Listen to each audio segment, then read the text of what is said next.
샬롬 할렐루야. 갈라디아서 5장 22에서 23입니다. 오직 성령의 열매는 사랑과 희락과 화평과 오래 참음과 자비와 양선과 충성과 온유와 절제니 이 같은 것을 금지할 법이 없느니라. 아멘. 데살로니가 전서 5장 16에서 항상 기뻐하라, 쉬지 말고 기도하라, 범사에 감사하라. 이것이 그리스도 예수 안에서 너희를 향하신 하나님의 뜻이니라. 아멘. 제목은 성령의 열매 두 번째 희락입니다. 웃음은 스트레스와 분노, 긴장을 완화해서 심장마비 같은 돌연사를 예방하며 인체의 면역력을 높여서 감기와 같은 감염 질환은 물론 암, 성인병까지 예방해 준다고 하지요. 이처럼 웃음은 건강에 좋은 영향을 끼치는데 하나님께서도 우리에게 항상 기뻐하라 말씀하십니다. 혹자는 항상 기뻐할 일이 없는데 어떻게 그럴 수 있느냐 하지만 믿음의 사람들이 주 안에서 항상 기뻐할 수 있는 것은 어떤 어려움 속에서도 하나님께서 도우실 것과 종국에는 희락이 넘치는 천국으로 인도받을 것을 마음으로 믿기 때문입니다. 희락의 열매를 맺으면 어떤 상황에서도 기뻐하고 즐거워할 수가 있죠. 희락이라는 뜻은 말 그대로 기쁨, 즐거움입니다. 기쁠 희, 즐거울 락, 희락, 기쁨과 즐거움입니다. 그런데 영적인 희락은 단순히 기뻐하고 즐거워하는 차원이 아니죠. 세상 사람들도 좋은 일이 있을 때는 기뻐하지만 힘들고 어려운 일이 생기며 이내 기쁨도 즐거움도 잃어버립니다. 일시적인 것에 불과하지요. 하지만 성령의 열매인 희락이 마음에 맺히면 어떤 상황과 조건 속에서도 기뻐하고 즐거워할 수 있습니다. 데살로니가 전서 5장 16에서 18절에 항상 기뻐하라, 쉬지 말고 기도하라, 범사에 감사하라. 이는 그리스도 예수 안에서 너희를 향하신 하나님의 뜻이니라 말씀한 대로 항상 기뻐하고 범사에 감사하는 것이 바로 영적인 희락입니다. 따라서 희락은 자신이 바른 신앙생활을 하고 있는지를 쉽게 측정할 수 있는 기준이 되기도 하지요. 어떤 사람은 순간 즐겁고 행복하게 주님의 길을 가는 반면 열심히 신앙생활은 하지만 정작 기쁨과 감사가 없는 사람도 있습니다. 우리는 자신의 힘으로는 도저히 해결하기 힘든 일이 생겼을 때 그 순간 내 마음을 점검해 보시기 바랍니다. 내가 내 자신의 힘으로는 도저히 해결하기 힘든 일이 생겼을 때 그 순간 내 마음을 점검해 보시기 바랍니다. 그리고 내 자신의 얼굴을 거울에 한번 비춰보시기 바랍니다. 그 모습이 바로 내 안에 얼마큼 희락의 열매가 맺혀 있는지 보여줄 것입니다. 사실 우리가 구원받은 은혜 하나만 해도 항상 기뻐하기에 충분한 조건이 됩니다. 영원히 타는 지옥불에서 고통받을 수밖에 없었는데 구원받아 천국에 갈 수 있게 된 것만 생각해도 그 행복은 이루다 말할 수 없기 때문이지요. 저 같은 경우는 희락의 기쁨을 주님께서 선사를 해주세요.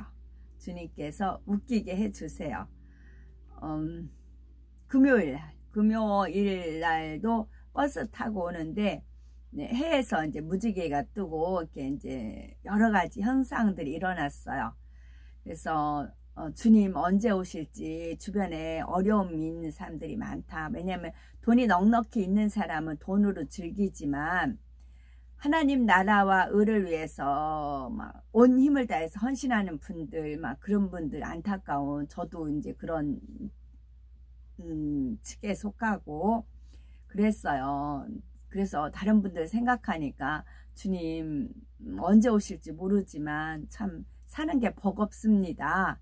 그러면 산을 보고 있었어요. 그랬더니 우리가 이제 여자분들도 이제 알지만 아기가 언제 태어날지 항상 이제 그 예정 날짜는 있지만 손꼽아 기다리잖아요. 근데 낳기 직전까지는, 전날까지는 살살 배가 뭐 틀어진다거나 그런 증상은 있지만 언제 나올지는 모르잖아요. 언제 아가가 태어날지 모르잖아요. 제왕절개하지 않는 이상은.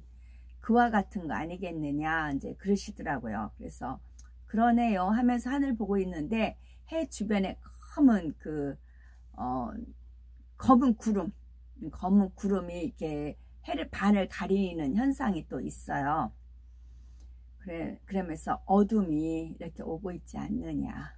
왜냐하면 그 악한 영들도 7년 환란을 본인들이 만끽하기 위해서 만반의 준비를 하고 있거든요. 우리는 천국 7년 혼인잔치 하기 때문에 천사들이 룰루랄라 해가면서 행복해 해가면서 막 온갖 잔치를 하고 뭐 여러 가지, 우리가 진짜 그런 행복함이 없을 정도 이벤트를 벌리세요. 천사들 뿐만 아니라 믿음의 선진들도 그렇고 그런 준비를 하잖아요. 어둠의 세력들도 마찬가지예요. 자기들이 그동안 갈고 닦은 그 어둠의 실력을 마음껏 발휘하기 위해서, 통제하기 위해서 그렇게 돼요. 그리고 또 하나 깨우침은 저 이제 컴퓨터 틀려면 선이 이렇게 접촉 불량이 돼서 이렇게 인터넷이 연결이 안 됐다 나올 때 있어요. 그럴 때는 카톡도 안 되고 다 안 되어 버려요. 컴퓨터를 통해서 카톡 연결되든 이게 하나로 이렇게 묶여 있는 거잖아요. 인터넷 같은 경우도 결속돼 가지고 묶여 있잖아요. 아, 이게 컴퓨터 안 되면 전부 다 안 되는 거구나. 그렇듯이 우리 또한 마찬가지예요. 우리 또한 하나님의 영 성령으로 이게 하나로 묶여 있어요. 성령의 띠, 진리의 띠, 사랑의 띠로 하나가 묶여져 있어요. 그래서 성령의 띠와 연결이 된 사람들이 올라가는 겁니다. 성령으로 묶여있지 않으면 못 올라가요. 성령의 파워, 성령의 힘으로 올라가는 거거든요. 하나님의 권한과 능력으로 올라갑니다. 세계도 이 인터넷을, 컴퓨터, 666 그 숫자로 하나가 묶이듯이 우리 영으로도 마찬가지야. 걔네들은 숫자로 이렇게 묶듯이 우리는 성령으로 하나 돼서 묶여서 올라갑니다. 그런데 감히 성령 해방 모두 거역하는데 올라갈 수 있을까요? 전시를 붙쫓는 사람들 올라갈 수 있을까요? 아니요, 못 올라가요. 우상 숭배에 다 걸려버려요. 그래서 못 올라갑니다. 아주 정확해요. 그런 거를 또 이제 컴퓨터 이렇게 키니까 접촉 불량으로 안 되더라고요. 그러면서 이게 카톡도 안 되고 다 이렇게 안 되더라고요. 그러면서 그 이치를 또 깨닫게 해 주시더라고요. 첫사랑의 기쁨이 사라지는 이유 살펴봅니다. 처음 주님을 영접하여 첫사랑에 빠진 사람은 구원의 기쁨으로 충만합니다. 아무리 고된 일을 해도 찬양이 흘러 넘치고 설령 주님의 이름으로 핍박을 받아도 감사가 넘칩니다. 그런데 세월이 흐르면서 점점 주님에 대한 첫사랑이 식어지고 구원의 은혜도 예전과 같지 않습니다. 어려운 일을 만나면 공고해지고 불평, 불만이 나오지요. 주를 향한 첫사랑이 왜 식어지는 걸까요? 그 이유는 바로 마음에 육이 있기 때문입니다. 육의 대표적인 특징은 변질되는 것입니다. 즉 혈기, 미움, 시기, 질투, 판단과 같은 비진리가 있어서 좋은 일이 있을 때는 기뻐하다가도 어려운 일을 만나면 이내 근심 걱정을 합니다. 사도 바울은 복음을 전하다가 붙들려서 매를 많이 맞고 깊은 감옥에 갇혔을 때도 기쁨을 잃지 않았습니다. 오히려 하나님을 찬미하며 복음을 전파하였지요.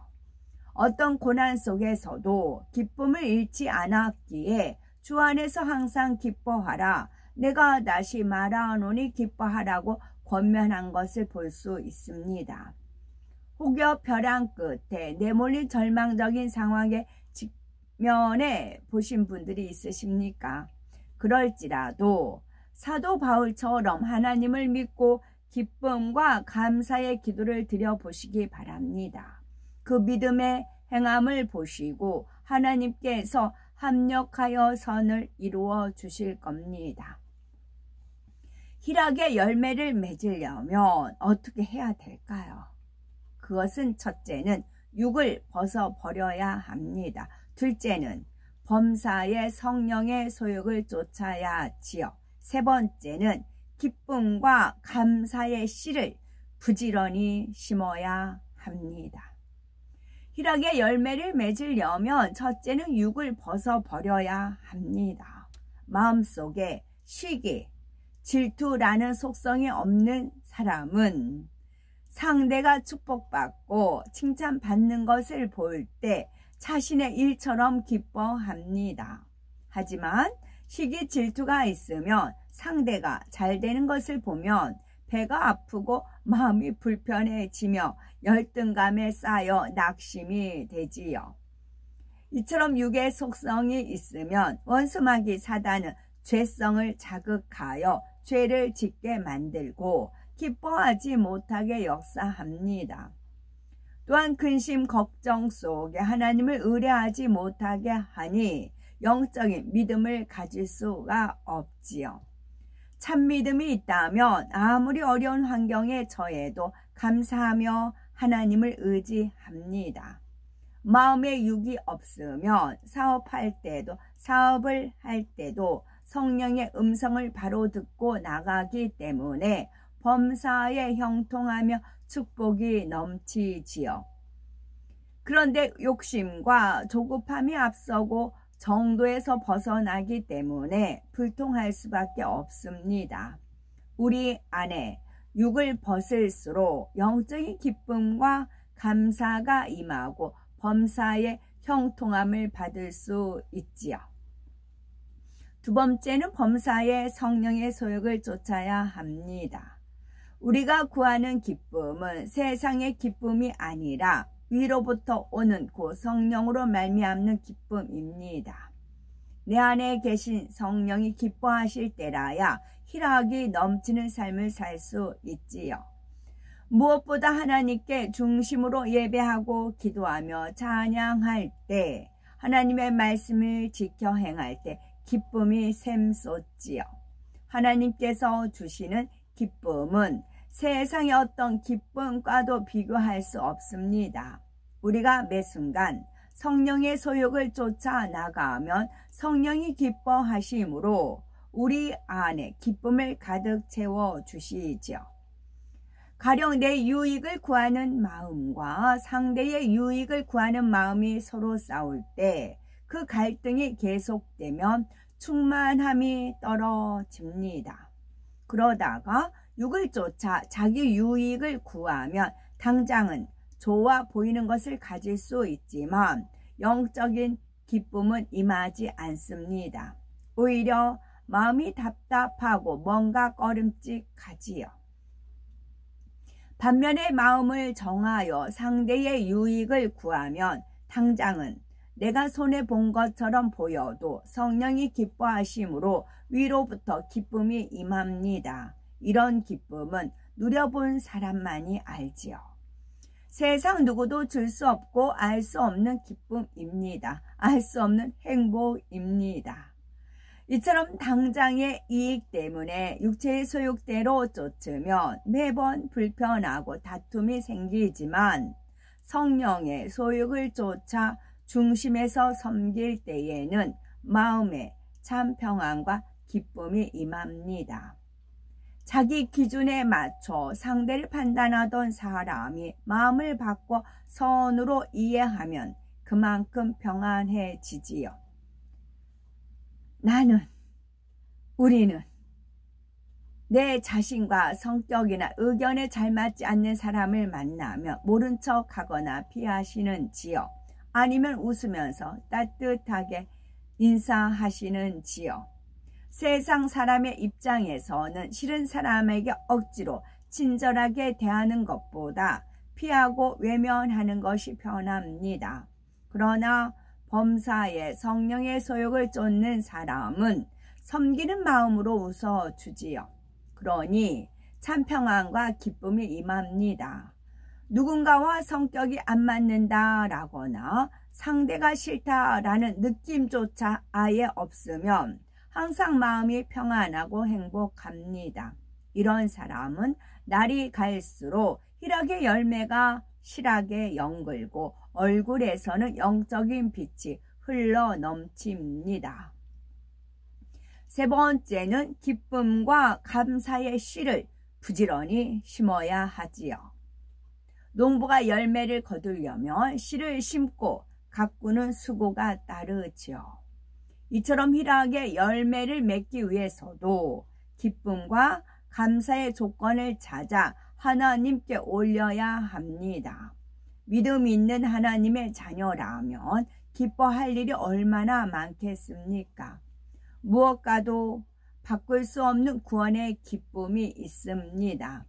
또 좋으신 하나님이 나의 아버지가 되셔서 나를 지키시고 구하는 것마다 응답해 주시지요. 주일 성수와 11조만 온전히 해도 1년 내내 사고나 재앙을 만나지 않게 하십니다. 범죄하지 않고 계명을 지키며 충성하는 사람은 축복이 항상 넘쳐납니다. 설령 어떤 어려움이 처한다 해도 문제 해결의 방법이 성경 66권 하나님 말씀 안에 있으니 감사하지요. 만일 나의 잘못으로 어려움이 왔다면 회개하고 돌이킬 수 있음에 감사하고 책망할 것이 없다면 그것 또한 기뻐하고 감사하면 됩니다. 하나님께서 주시는 은혜를 당연하다 여기는 것이 아니라 항상 기뻐하고 감사하는 고백을 드려야지요.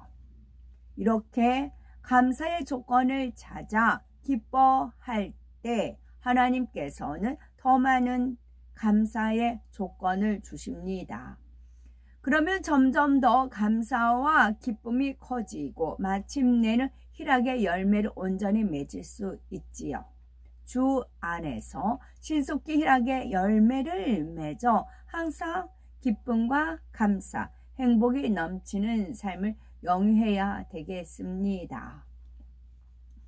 항상 기뻐하라 범사에 감사로 분별할 수 있는 믿음의 단계 살펴봅니다. 믿음의 1단계나 2단계 초입에서는 누군가가 모함했을 때 시시비비를 따집니다. 믿음의 2단계 중반에서는 악을 버리기 위해 노력하기 때문에 크게 혈기 내거나 악을 바라는 것은 웬만큼 절제할 수 있지요. 믿음의 3단계에서 반석에 서기 전에는 감정이 요동하기도 하며 진리를 알기 때문에 참지만 중심의 감사는 나오지 않습니다. 믿음의 반석에 서면 불평하기보다 더 기뻐하고 감사하며 순간 힘들다는 생각이 스쳐도 이내 바꾸지요. 믿음의 4단계는 요동함 없이 온전히 기뻐하며 감사합니다. 아멘.